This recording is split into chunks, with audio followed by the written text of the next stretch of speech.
अस्सलाम वालेकुम फ्रेंड्स, मैं तौसीफ खान वेलकम करता हूं आपको बदी जोन में। दोस्तों, ये हमने कुछ दिनों पहले इसमें मटकी लगाई थी। ये जोड़ा हीट में था, मैंने देखा था और इसने ब्रीड कर दिए। अभी ये एक अंडा इन्होंने दिया हुआ है और ये जो है नर जो है अभी निकला है, बैठा हुआ था ये संडे पे, बाहर आ गया ये। तो मैं आपको दिखाता हूँ।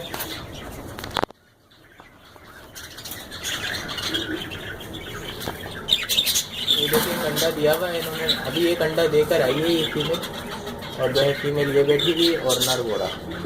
तो दोस्तों ये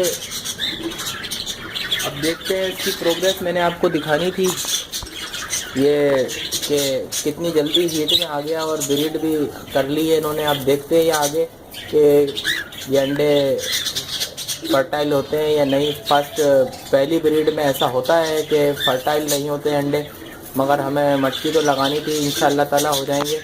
तो दोस्तों, अगर वीडियो पसंद आए तो लाइक करें और चैनल को ज़रूर सब्सक्राइब करें। मिलते हैं नेक्स्ट वीडियो में। फ़ियामान अल्लाह।